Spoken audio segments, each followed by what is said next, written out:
Hello there you guys, welcome to one of my videos. On this video I am going to be giving you my player ratings from our 3-2 win against Brighton.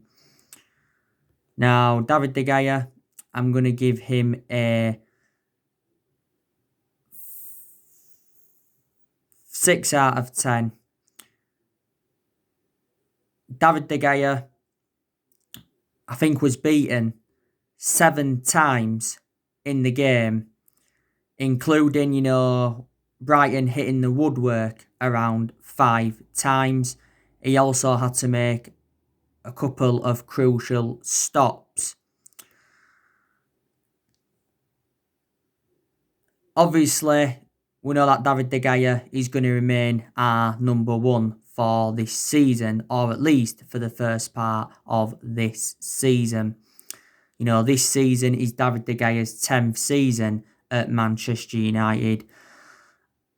There's a possibility chance that we actually could sell David De Gea next summer. And like I've said to you, I think David De Gea has probably had around 7 good years at Manchester United, because in the last couple of years he has been a liability, reflecting on the calamitous mistakes he has made. But I knew today Solskjaer would have started David De Gea. But I do believe that Dean Henderson will be our number one in, the foreseeable future. Wan-Bissaka, I'm going to give him a 6 out of 10. Again, he lacks that attacking intent a bit, and that's something that Wan-Bissaka has got to improve on. I think defensively he's always been very, very good, but I just think today Brighton got that down that right-hand side far too easily, and Wan-Bissaka did look exposed. This season is Wan-Bissaka's second season at Manchester United, but he's still definitely the foreseeable future for the club. Victor Lindelof. Now I'm going to give him a 6 out of 10. I thought Victor Lindelof performed better today than he did do in a 3-1 loss against Crystal Palace. Don't forget, in that 3-1 loss against Crystal Palace, Victor Lindelof was accountable for all 3 goals. But I thought today's awareness looked better and his concentration did look a bit better. So I'll give him credit for that. I'm actually no surprised that Victor Lindelof started. I actually thought Bay would have started ahead of Victor Lindelof, and he'd have gone alongside Harry Maguire. But like I mentioned, Bay did come on in the game. Harry Maguire, now a better performance from him as well. Weren't brilliant, but I'm going to give Harry Maguire a 7 out of 10. Maguire, he obviously played a part in us getting that equaliser. He forced Lewis Dunk to put the ball into the back of his own net. And also too, in the 100th minute, Harry Maguire obviously was the one that obviously got us the penalty, because obviously Harry Maguire had headed it on, and then obviously it came off Maupay's hand, didn't it? So, better performance from Maguire. We know that Harry Maguire is going to remain Manchester United captain for this season. Luke Shaw, now he's going to get a 5 out of 10. I don't think Luke Shaw was that good today, to be honest with you. Lacked that attacking intent. Looked exposed quite a few times as well. I don't think he could deal with the pace of Tariq Lamptey. Tariq Lamptey got in behind him, quite a few times. So weren't the best of performances from Luke Shaw. I knew he was going to be selected today. Luke Shaw is obviously our first choice left back at the moment, but if we are to sign Telles before this window shuts, then Luke Shaw will probably then be no longer our first choice left back. Not so long ago, Luke Shaw recovered from an ankle injury. Paul Pogba, I'm going to give him a 5 out of 10. I don't think Paul Pogba was so good today. Did look exposed. Didn't look so good on the ball. Didn't get forward enough, in my opinion. And Paul Pogba was lucky not to give a penalty away, because don't forget he brought Aaron Connolly down. I think actually the referee had given the penalty, but then VAR intervened and overturned it. So Paul Pogba's got to get back to his best vein of form. He wasn't good against Crystal Palace either on the opening day of the season. He was making too many mistakes, giving the ball away as well. But towards the end of last season, I thought Paul Pogba did very, very well. He will stay at Man United for at least this season. We probably will end up getting Paul Pogba a new long-term contract at the club. So there you go. Nemanja Matic, he didn't have the best of games either. Struggled to break up the play. Didn't keep the ball very, very well. I thought he was quite slow, was Nemanja Matic, if I'm going to be quite honest with you. But yeah. So Matic,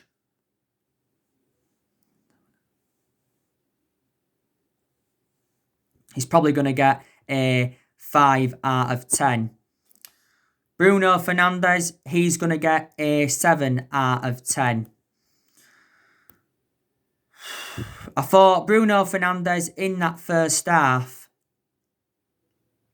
did struggle to get forward a little bit. I will make that admission. But I thought in the second half, his passing looked better and obviously, got forward more. Obviously, Bruno Fernandes gave that penalty away in the first half because he'd obviously, brought Tariq Lamptey down, was it? So, yeah. But Bruno Fernandes has done very, very well since he come to Manchester United. He really, really has. I think he won some Matt Busby Player of the Year last season, didn't he? I think he's won Premier League Player of the Month 3 times, reflecting on his good run of performances. And obviously, Bruno Fernandes scored the winner from the penalty spot in the 100th minute. And I think he also got the assist for Marcus Rashford's second goal. So he was involved in all 3 goals really, because the Lewis Duncan goal also came from Bruno Fernandes' set piece.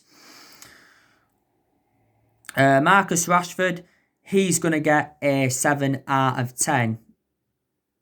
He put a fantastic impact in, did Marcus Rashford. Obviously, Rashford was the one who scored the second goal. Rashford also had a disallowed goal in the game. I think Rashford also kept the ball well. He also made some very, very good runs down that left-hand side.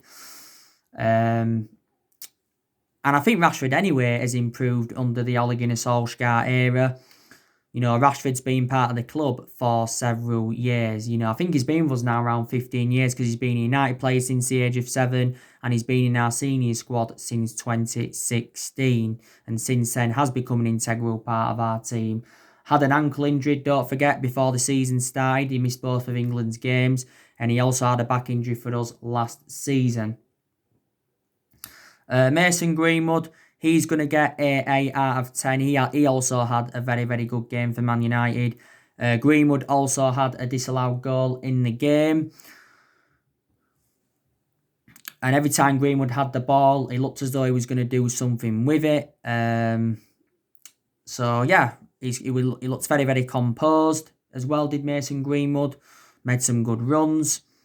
So, yeah, he does deserve a 8 out of 10.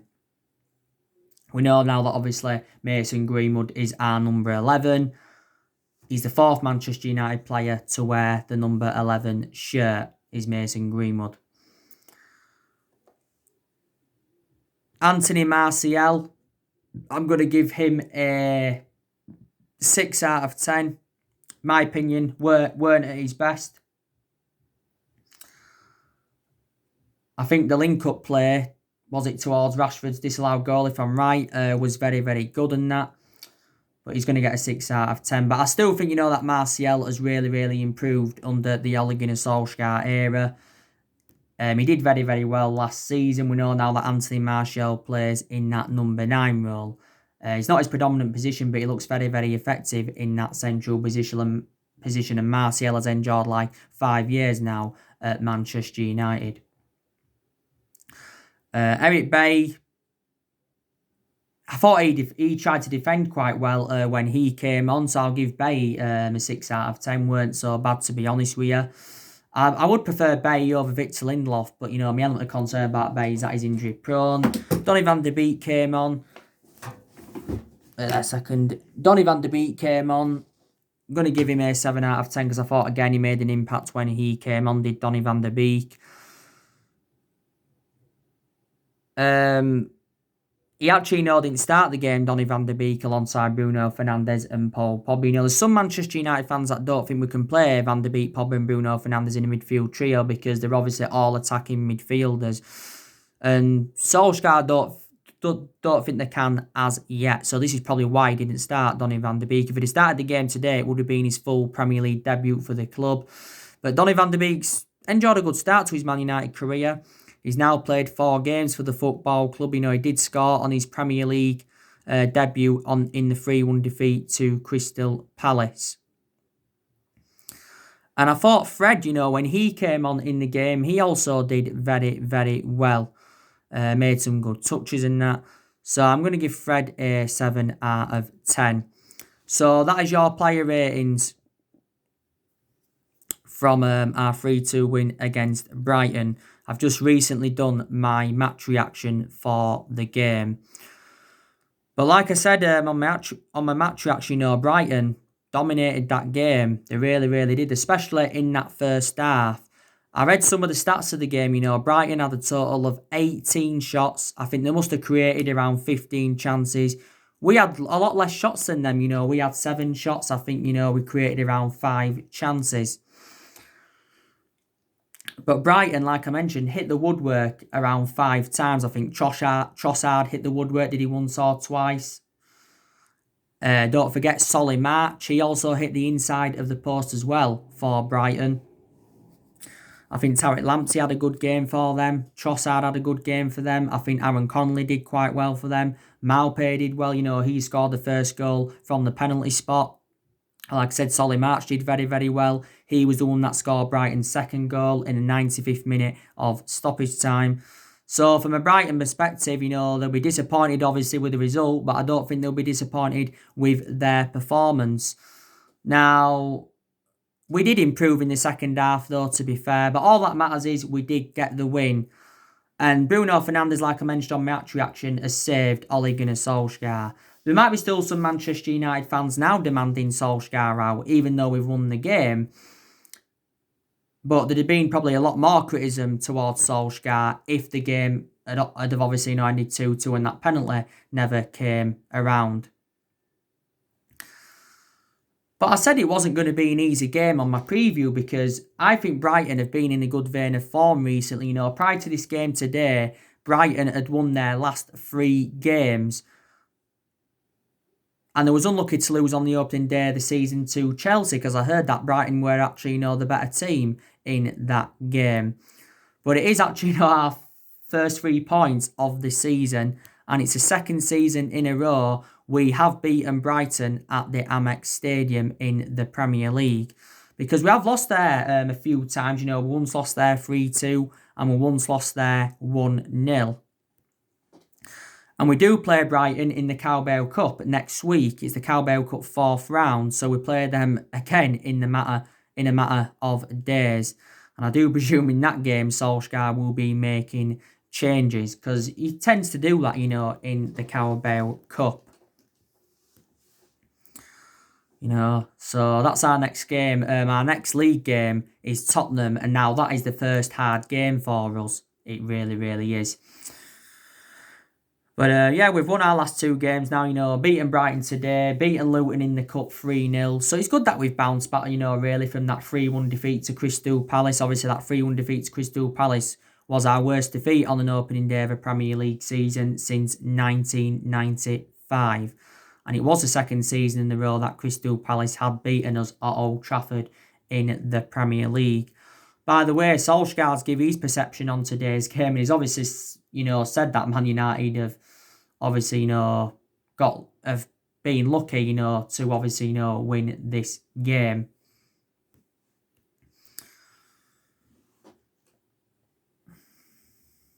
But one thing that has got to improve about Solskjaer, he's got to improve his decision making at the football club because he's getting a lot of stuff wrong. He really, really is. And he got a few stuff wrong in the Crystal Palace game.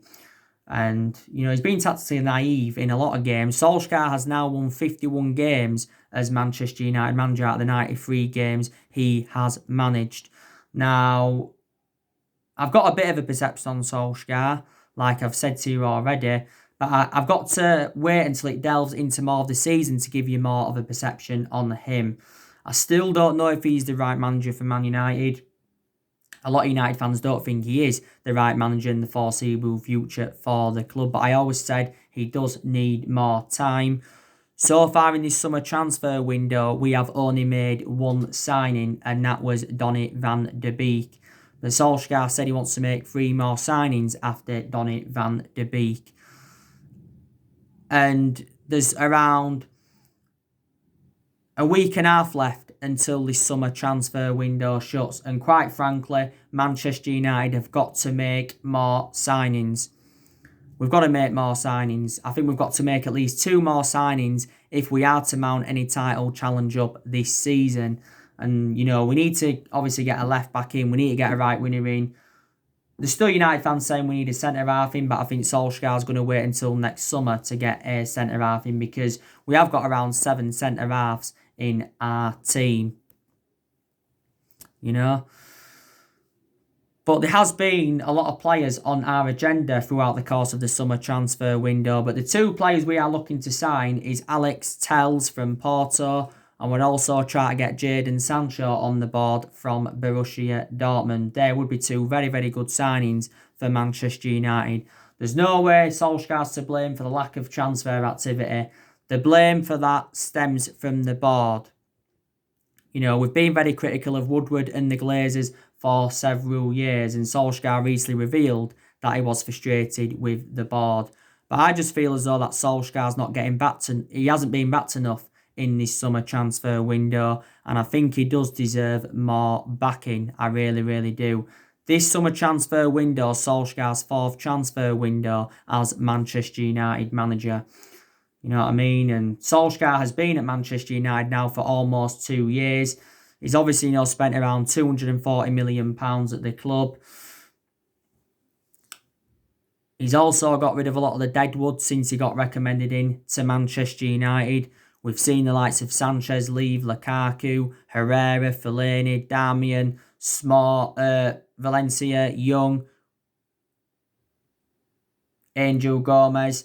We loaned Tahith Chonat a few weeks ago. We also loaned Dylan Levitt out. Didn't James Garner go out on loan? And we loaned Joe Pereira again for another season. I like the way as well that Solskjaer has promoted the youth. So there is positives to definitely take from his tenure, but these still improvements needed, like I've mentioned. We've also got to focus on the outgoings in this summer transfer window as well, because quite frankly, there is still deadwood at the football club. We obviously looking to get rid of the likes of Jesse Lingard. We're looking to get rid of Pereira. We're looking to get rid of Smalling, Rojo, Jones. We're also looking to get rid of Diego Dalot. Sergio Romero, he's open to leaving the football club as well. There is still deadwood at Manchester United. There really, really is. And like I said, departures are proving to be difficult, just like incomings are proving to be difficult. But we have missed out on a lot of our targets throughout the course of this summer transfer window, haven't we, like I've mentioned before? Missed out on Reguilon, missed out on Bale, missed out on Grealish.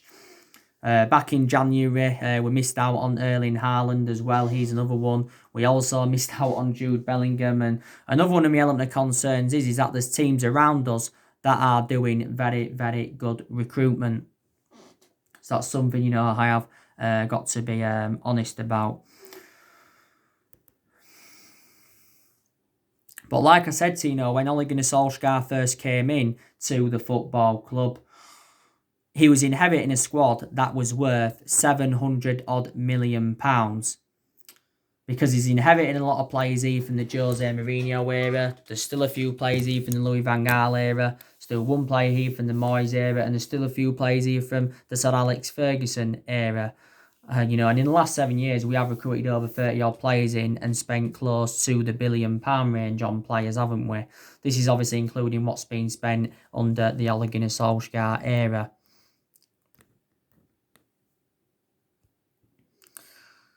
But like I said, this season is Ole Gunnar Solskjaer's second full season at the club, and I said it's a big season for him. It really, really is.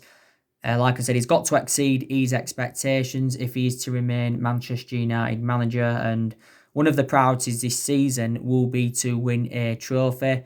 We've not yet won out in terms of silverware under Solskjaer, and we haven't won a trophy for over 3 years and all of that. If we don't make any more signs, like I've already mentioned, we won't mount a title challenge up this season. We are at least 3 or 4 years off from winning the Premier League title, but we've not won the Premier League since 2013, have we? But Solskjaer was saying before this season started that, he had a lot of confidence going on into this season from where we left off last season. Last season, to be fair, Solskjaer exceeded most of his expectations. Obviously, got us qualification for the Champions League. We also finished third. We also progressed to 3 semi-finals. The only expectation we didn't exceed last season was winning a trophy, obviously.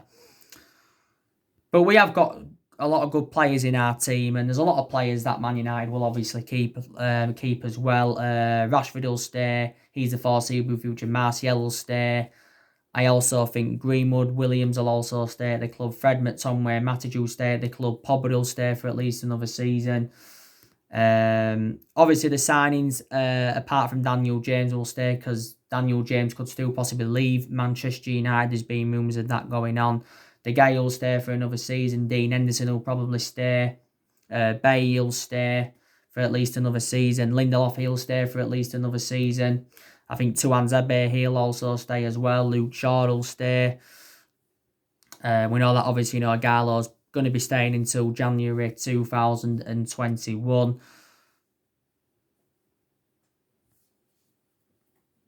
So there you go. There's a lot of players that will stay at Manchester United and that. There is. So anyway, guys, that's everything to update you with today. Drop your comments, likes below on the channel. If you do, consider subscribe as always, and take care. God bless, and I'll see you all again very, very soon.